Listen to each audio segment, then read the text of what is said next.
Well, good morning, church. Oh, lively bunch here. Good morning. All right, attaboy. Good morning over at the warehouse. So good to be with you guys.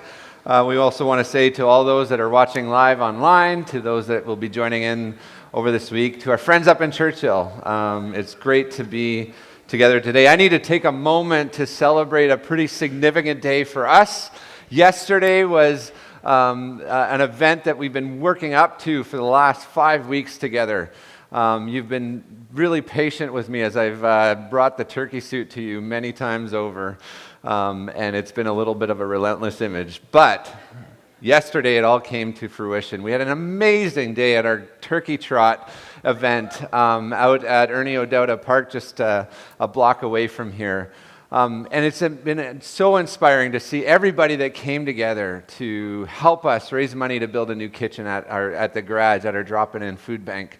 And so fun. Yesterday it was a bit of a cold morning, but it didn't stop anybody from coming out. We had over 240 runners at the event. An amazing thing of the church coming together. We can celebrate that for sure. And lots of volunteers making it feel pretty special. It was so fun. We even had a live turkey join us at the event. Her name was Cranberry the turkey. She got a race number and raced alongside of us. It was quite the deal. I'm not sure if the plan was for her to survive Thanksgiving weekend or not, but I think so anyways. But I'd love to fill you in on what it looked like. Have a look.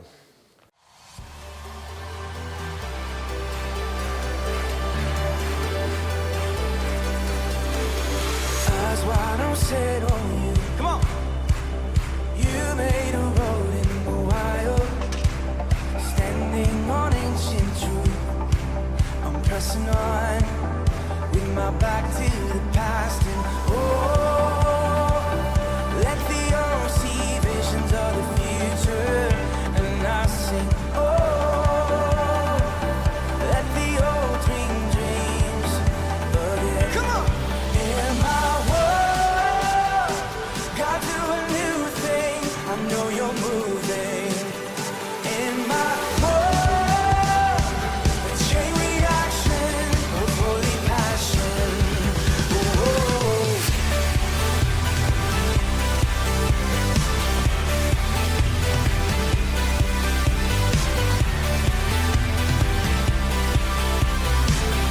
We're gonna sing the old life is gone. Come on.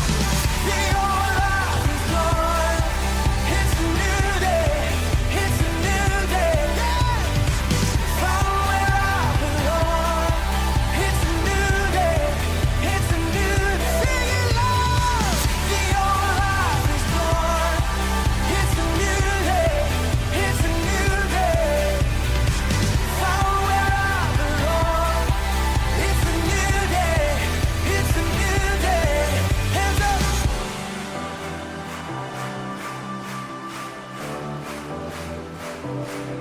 In my world, God do a new thing. I know you're moving.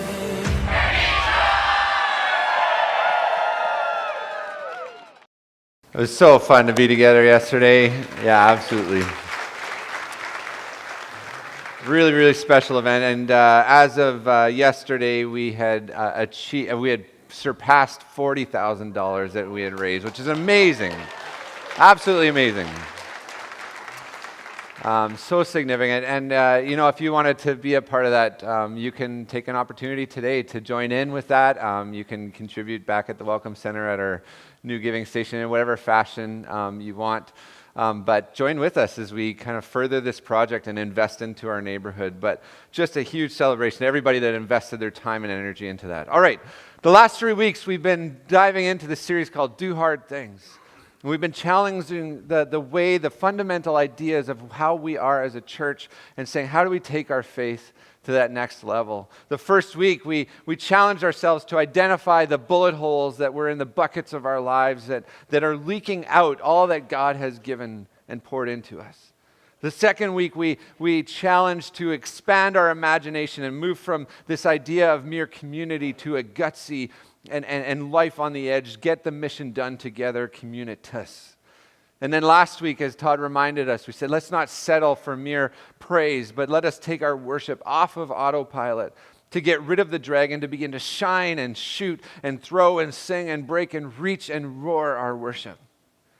If you haven't had a chance to be a part of that, we'd encourage you to catch up. These have been really important for us as we set out in the next season of our church. But today on Thanksgiving weekend, I want to simply finish off our series by gathering around for a few minutes a very simple challenge from the very words of Jesus. Found in Acts chapter 20. If you brought your Bibles, you can open them up. It'll be up on screen. Acts chapter 20, verse 35. It's a remarkably simple, probably a familiar verse to you all. And it might be the only statement we have from Jesus that's not found originally in the Gospels anywhere. But Acts 20:35, Paul, recounting the words of Jesus, says this. He said, remember the words of Jesus. It is more blessed to give than to receive.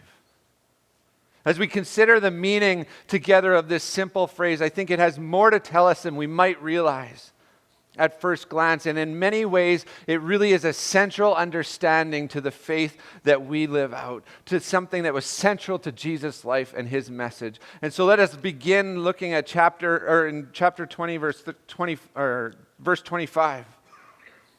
And as we read this, we see that we enter the scene as Paul is addressing the key leaders of the church of Ephesus. Paul has just spent the last 3 years of his life living in Ephesus and building up this brand new church and in mentoring and investing into the leaders there. He has given everything of his life to these people. They've become his dearest friends. And the scene is set as Paul is about to embark on a ship. He's about to board a ship and head off to Jerusalem, and he knows he will never be back. This will be his last communication with some of his closest and dearest friends and the people that he has been mentoring. And so as he shares his words, we understand that this is his challenge that he wants them to remember and to live by for the rest of their lives. And so we read in verse 25, it says, and now I know that none of you to whom I have preached the kingdom will ever see me again. In verse 32, he says this, and now I entrust you to God and to the message of his grace that is able to build you up and give you an inheritance with all those he has set apart for himself. In verse 33, I have never coveted anyone's silver or gold or fine clothes. You know that these hands of mine have worked to supply my own needs and even the needs of those that were with me. And I have been a constant example of how you can help those in need by working hard. You should remember the words of Jesus, Paul says to them. It is more blessed to give than receive. And when he had finished speaking, he knelt and he prayed with them. And they all cried as they embraced and kissed him goodbye. And Paul ends up gathering around these leaders to give him his final parting words, and he ends up telling them two different things, but both which are tightly connected together. The first thing he says is this, and now I entrust you to God and to the message of his grace. Paul says, remember this, stay connected to the message of Jesus' grace. And what is that message of grace? Of course, it is the story of God reaching into our need with his extravagant love for us. And on the cross, giving everything, even his own life, to reach into our need, even when we didn't deserve it. And to offer grace to restore us into what he created us to be. And this statement makes a lot of sense for us as Paul imparts his final words. He says, stay connected. Do not lose sight of the gospel of grace that I have given you. That's the first thing he says. But the next thing he goes on to say might feel a little bit peculiar at first glance for his choice of final parting words. But he says this, I have never coveted anyone's silver or gold or fine clothes. In another version it says, I did not live among you with greed. And he says, and I showed you what it looks like to live a life full of deeds of mercy for the poor and for the needs around you. You should remember the words of Jesus, Paul says. It is more blessed to give than receive. Now think about if you had the opportunity to give parting words, your final words to some group of people that you love dearly. Your words would be chosen with intention. They'd be meaningful. They'd be significant. And we must ask why Paul would choose these words.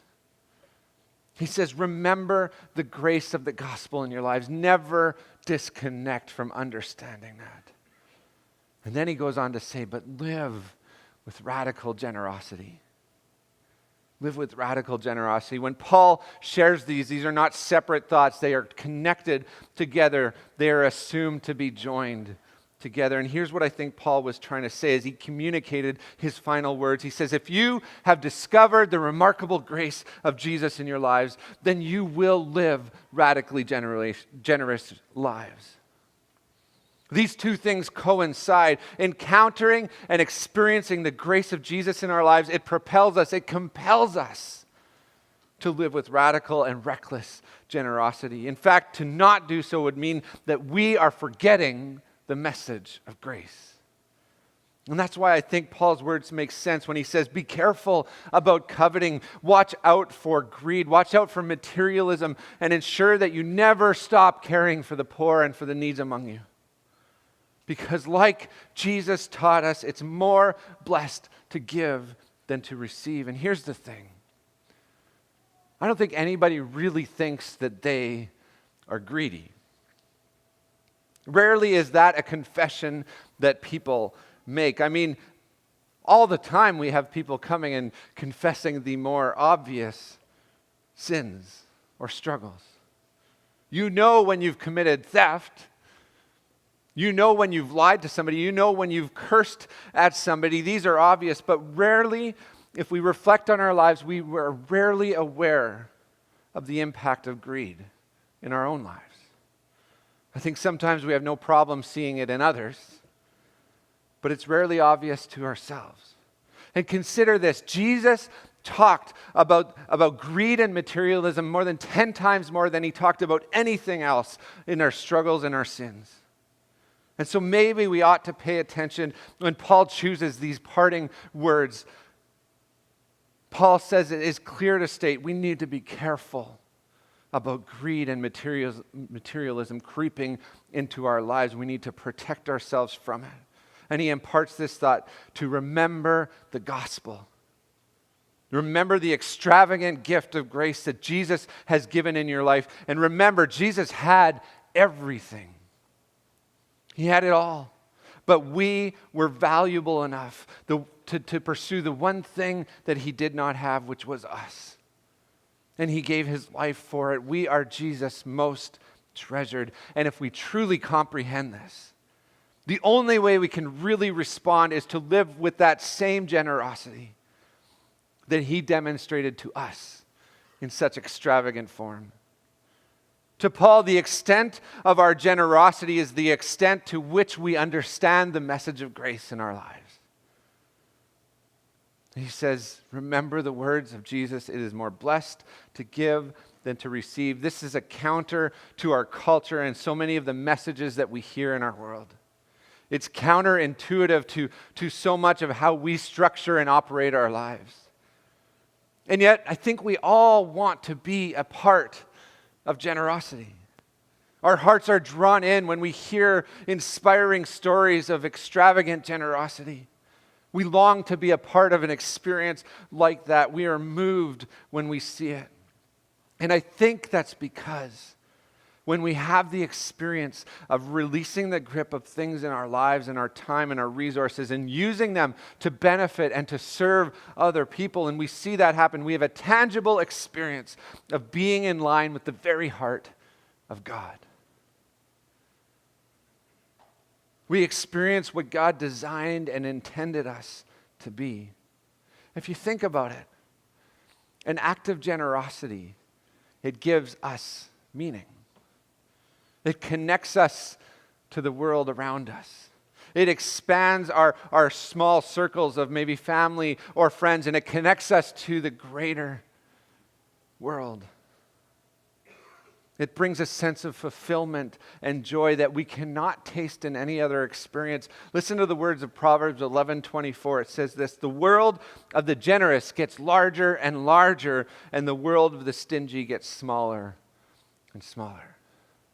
You see, I think we can accumulate all sorts of things in our lives, and yet our world does not expand, it shrinks. But in the experience of generosity, our worlds enlarge and enlarge and enlarge. There is an expansiveness that comes when we reflect and when we mirror the remarkable grace that God has given us in our lives, and we live that out in radical generosity. I feel like on this weekend, it would be fitting for us to spend a little bit of time reflecting on how this has taken shape within our church, specifically within our neighborhood. You know, so often we hear, "Oh, I love to be connected and part of a church that reaches out into the community. I love what our church is doing in the neighborhood, and we take pride and ownership in that." But then we have another experience where so often people come and they say, "Oh, I wasn't even aware that we were doing that. I had no idea we were doing this." And so I wanted to take a few minutes, and I thought it'd be significant on this weekend to celebrate what the generosity of this place has created within our neighborhood, and to become aware of the things that are happening together as a church. You see, 20 years ago, we stood on the very street corner right outside these walls. And we said to each other with a vision to say, we want to be so much more than simply inheriting a new postal code as a church. And we prayed dangerous prayers together. We boldly stated that we wanted to be a church that was marked by radical generosity, by living these words of Jesus out in the very neighborhood around us. I'm not sure if you're aware of the demographics of the immediate neighborhood that we live in. Let me give you a few statistics. In our neighborhood, the average household income in this area is half of what the average of Winnipeg is. 35% of our population right here live on less than $20,000 a year. 1 in 5 households in this neighborhood are single-parent households, and the majority of those are mothers. And more than a third of those mothers are trying to survive with their families on less than $20,000 a year. We have some of the lowest vacancy rates in Winnipeg in our neighborhood, and affordable housing is almost impossible to find. It's a massive struggle, housing in our neighborhood. And so we ask the question, and we keep asking this question: how can we live these words out in our neighborhood? How can we truly become known as a church that practices and mirrors the same generosity that Jesus has shown to us right here where we're located? And so I'd love to paint a picture for you of what is happening right now. I want to take a moment to celebrate Kids Club. Kids Club has been happening for almost 2 decades. And I want to tell you something. The same core leaders have been leading it right from the start. These people have invested their lives into the children of our neighborhood. It's so inspiring to me to see what they are doing, showing up week after week to tell these kids that they matter, that they're valuable, that they're seen by us, and that they're valuable to God. And so we operate in 2 different schools in the neighborhood, and piles of kids show up every week on Monday and Tuesday nights. Sometimes it's just so packed and so active and crazy. It's amazing to see these kids coming and participating and finding a home and finding worth and value. And week after week, people gather to invest into the kids of our neighborhood. It's amazing. You know, some of them we know since they entered kindergarten, and they've been coming back to our kids club on a weekly basis. And now we've watched them grow up, and they're now leaders within the program. What a significant thing. I'd love to tell you a little bit about our garage community. It's right across the street. It's the facility that we've been running to raise money for this kitchen. This building was given to us almost 15 years ago, donated to our care so that we could use it to serve our neighborhood. And every week, people are finding a place to belong, a place that they can call home in that space. Every week, we run community shared meals where we sit down and we sit across from the tables from our neighbors and we share a meal together multiple times a week. Every week we open our doors as a drop-in for people to come and to connect and to have a place to go or to reach out when they need some help or when they need to connect and to create it. It's a beautiful community that has been created in that space. A place for people in our neighborhood that never connected, that were very isolated, now have a home to call their own.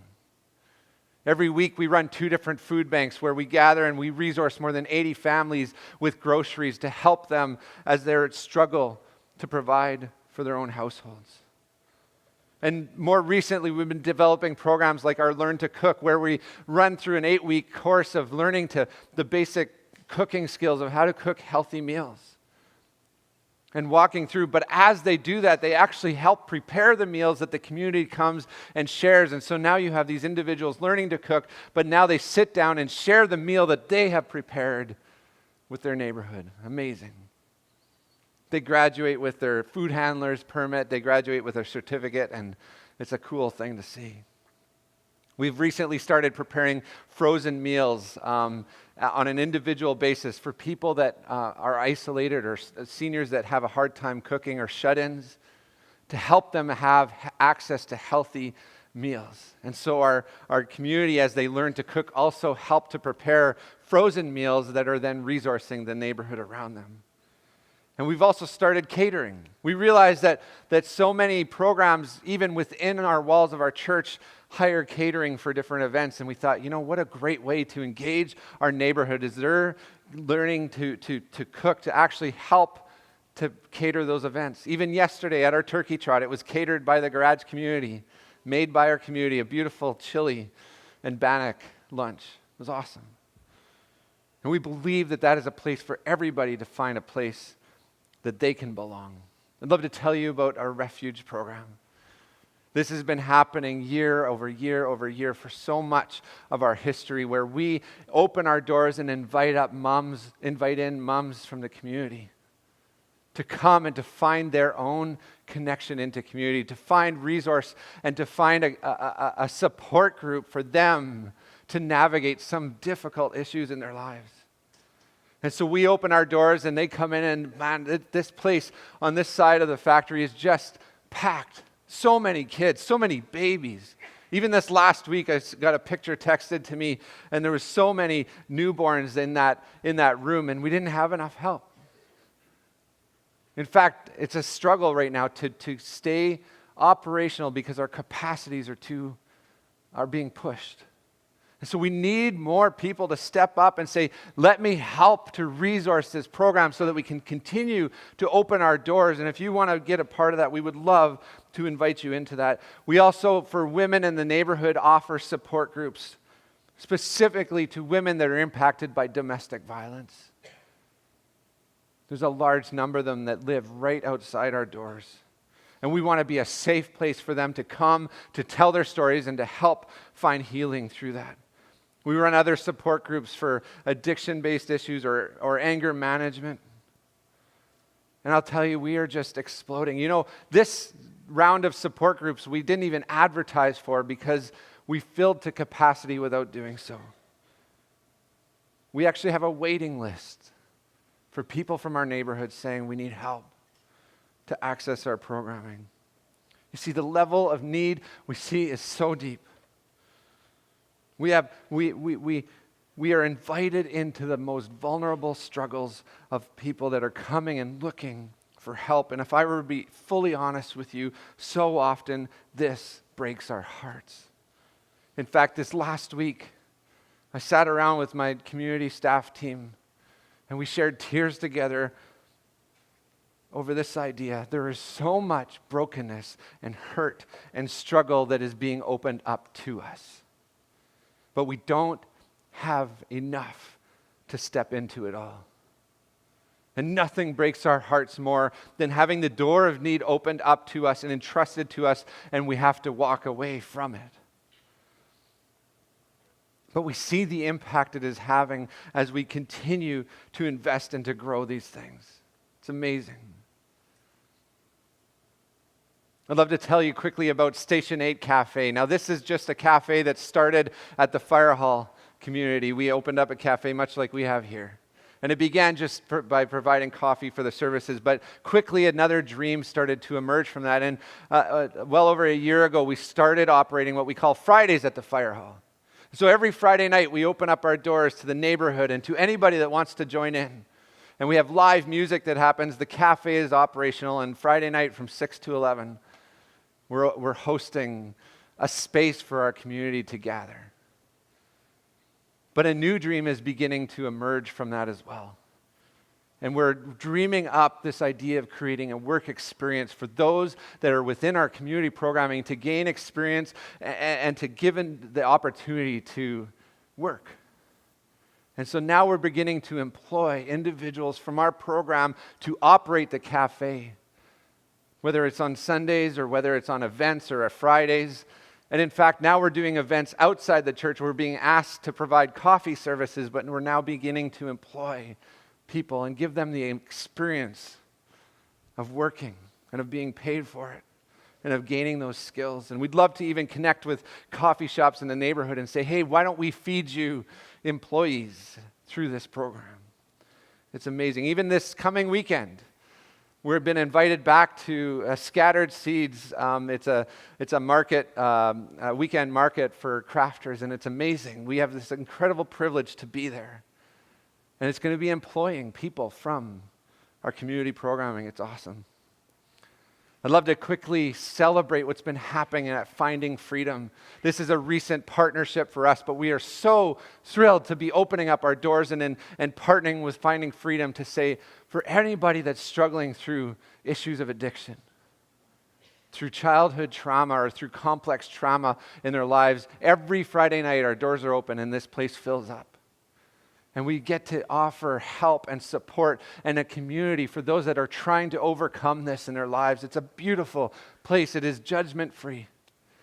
It's a safe space for people to come and to pursue healing in their lives every Friday night. But I'd love to celebrate that we're actually taking that partnership to a new level. Yes. I love it.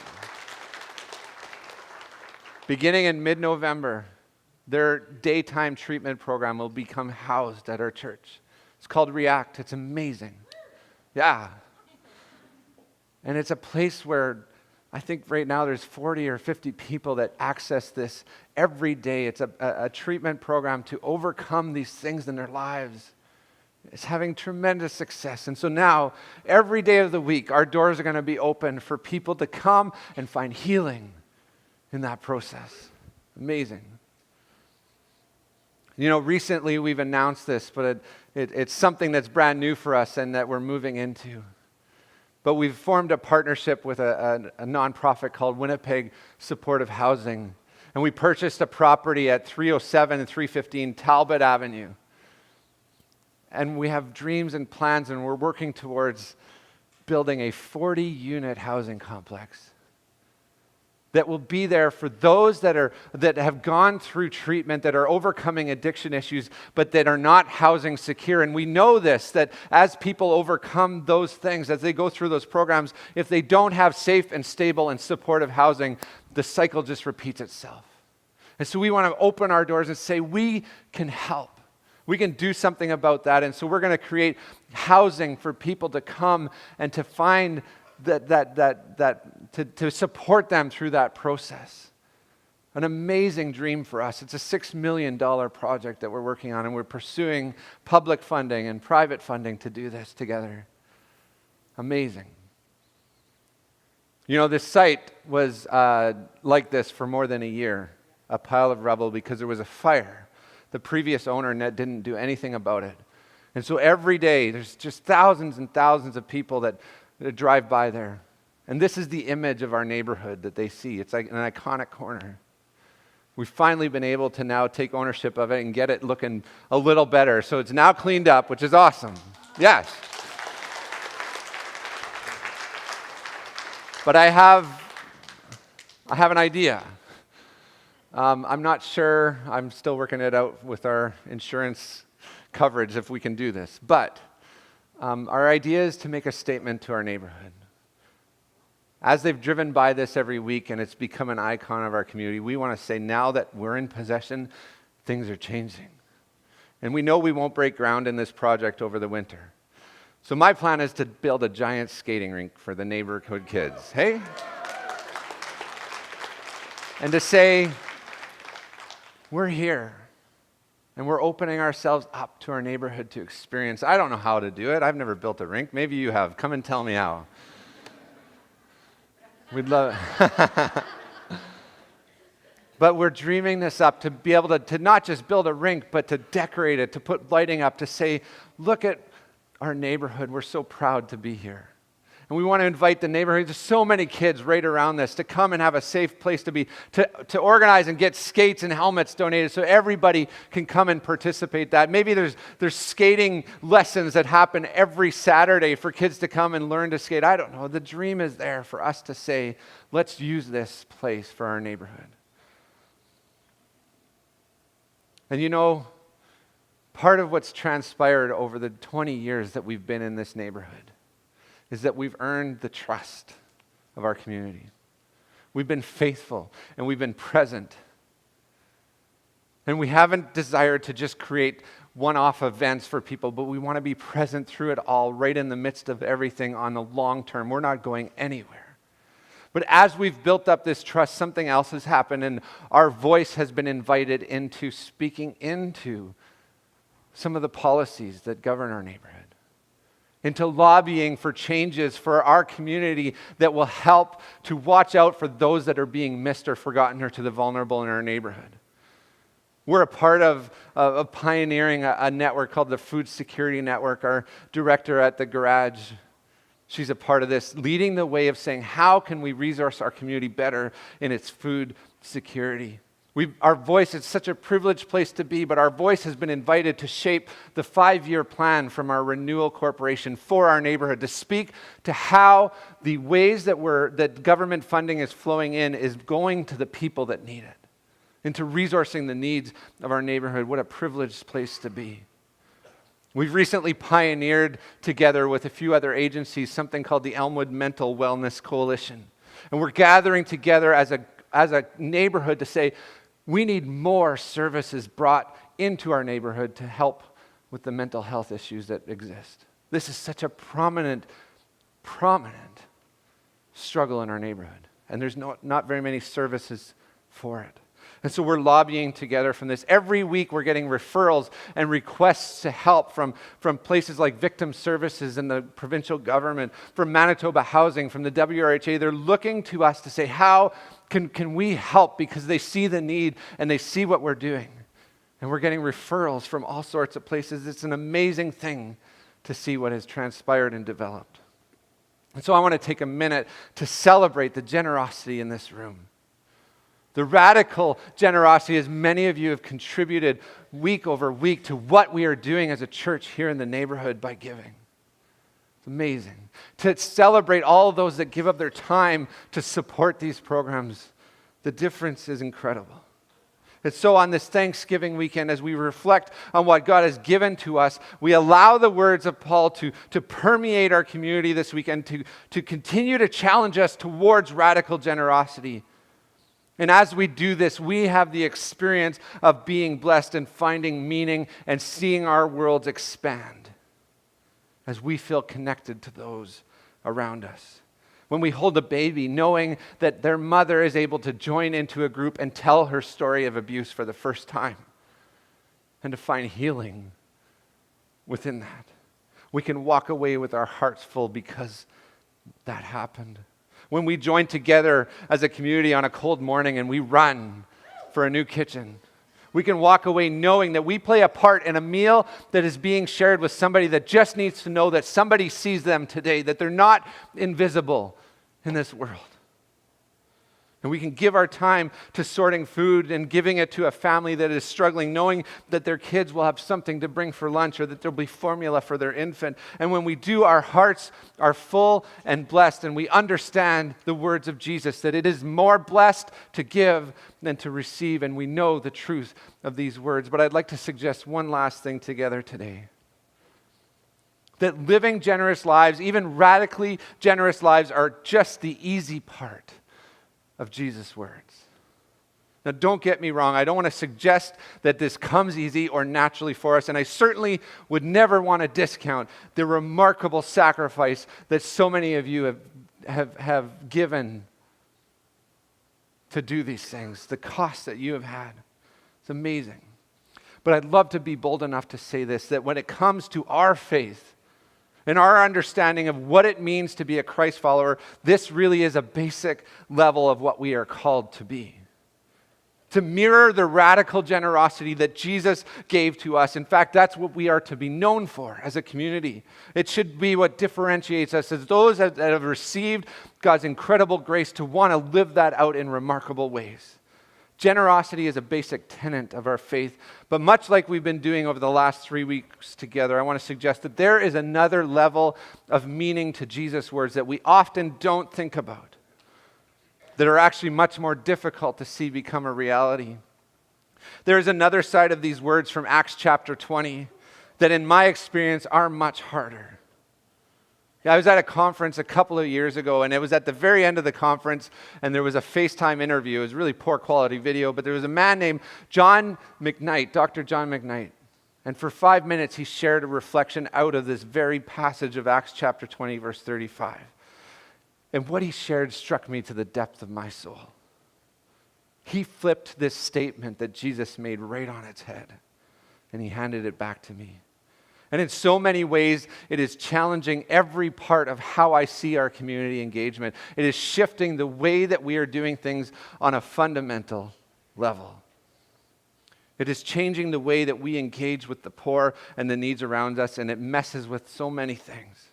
You see, so much of what the church has been a part of connected to our generosity is something that I would call charity. Where those that have give to those that don't have. Where we know the people in that exchange, the people that have and the people that don't.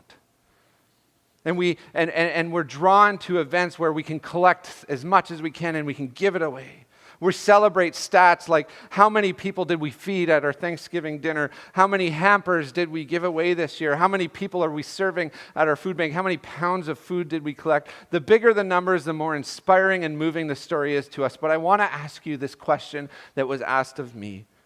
As we consider the words of Jesus, that it is more blessed to give than to receive. So let's take an example at our food bank. We have an incredible group of volunteers that run this. And they do it with so much dignity and they put their love into it. But let me use this as an example. We collect food, so we all pool together, we're happy to give it. And we get volunteers together, they sort it, all sorts of love goes into that as they create orders of groceries to hand out. And then somebody from our neighborhood says, help. I need help, I can't feed my family this week. Can you help? And we open our doors. We welcome them in. And they come up to our counter and we get to give them groceries to help them survive that week. When you think about that exchange, I want to ask you this question.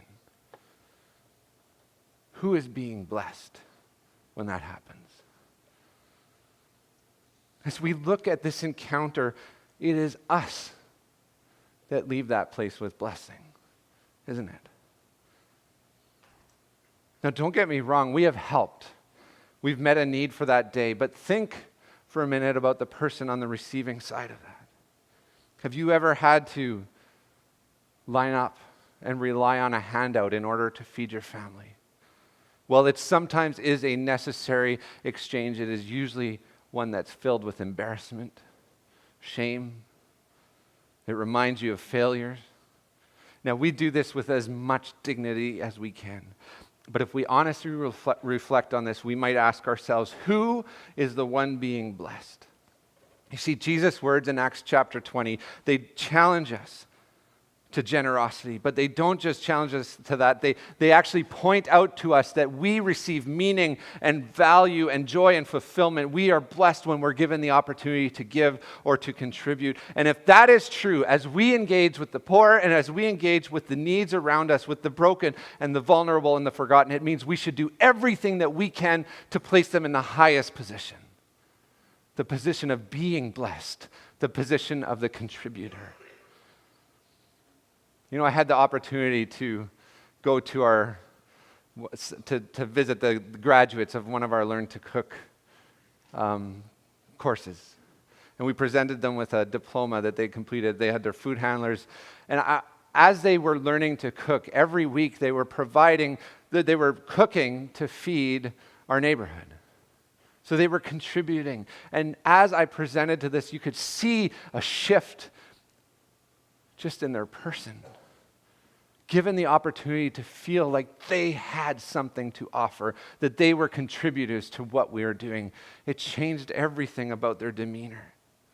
We got a text this last week from a lady from our refuge community, and she said this: "I don't know where I'd be if I didn't have you girls to turn to. That and Jesus, what a profound way to freedom, even in the hardest of times." She said, "Life has never been easy for me, but I've always seemed to find a way to get through tough times and hard places." And this is what she says: "My helping somebody gives me hope and strength to keep going whenever it gets hard and it seems like there's no light at the end of the tunnel." And she says, "That's why I'm always happy to help and serve with you at Riverwood." You catch what that means? When they're not just recipients of charity, but they're invited to be contributors in the equation, it brings value and life and meaning. If it is truly more blessed to give than receive, then our greatest generosity should be to empower people to have the opportunity to contribute. You see, our challenge together as a church is to move beyond charity. Not just about giving something away to give more comfort to people, but to actually weave the fabric of our church and our lives into the fabric of the poor and the needs that we serve, so that we become as one garment, not levels in the exchange. Of recognizing our own poverty and recognizing the value and worth that everybody we serve has to offer, of creating ways to subvert the system and provide opportunities for those in poverty to hear that they also have value and something to contribute. Many people never hear that message in their lives. But to see the impact that that has when we propel them and we save the highest position for them that Jesus celebrates, the blessing that comes when you have the opportunity to contribute. The reality is this: it is much more difficult than simple charity. It takes more work and more time and more energy and more failure and more resources and more gritty give of our time people to come together to see this happen. If there's one thing I've discovered, that is the hard side of Jesus' words. I'd say part of what makes it hard is it requires us to break down our sense of pride and arrogance. We have to discard some of the trophies that we have placed on our mantles in the name of charity. And we have to truly recognize that in every single person, God has given something of value to contribute. We must rid ourselves of the power imbalance that comes into the process sometimes of being generous. You see, it takes a lot more energy to empower somebody than it does to feed them. It takes a lot more humility to learn from somebody that society has disregarded. It costs us so much more to walk into the middle of the most difficult struggles and to remain present over the long haul. It is more blessed to give than receive. Paul challenges us towards radical generosity, to reflect the remarkable grace that we have encountered in the gospel and to live it out. But as we consider the meaning found in these words, there is a deeper and more difficult challenge that lays beneath them. If we want to hand out blessing to those that we serve, we must recognize within them the incredible potential that they have to contribute and to draw that out and to celebrate that. And when we do this, we give them the same opportunity to find meaning and value and worth and to feel connected to the giver of grace. It is that vision that drives us forward as we enter the next era of our community engagement together. It is that I encourage you to remain radically generous to what we're doing as a church. and to find a way to be a part of it, to add your voice and your time and your resources into what we are doing. Let's pray. God, at all our sites together, we pause and we take a moment to say, the grace that you have shown us is unfathomable. If we truly could have an experience of seeing it, God, how can we help but want to mirror that in our lives, in our world around us? God, make us a mirror of your radical generosity. But more than that, God, we pray that we would become skillful and committed relentlessly to our neighborhood to help give that blessing and opportunity to others. God, may we speak value and worth into people that have never heard that they actually have something to contribute. Give us eyes to see that. In Jesus' name, amen.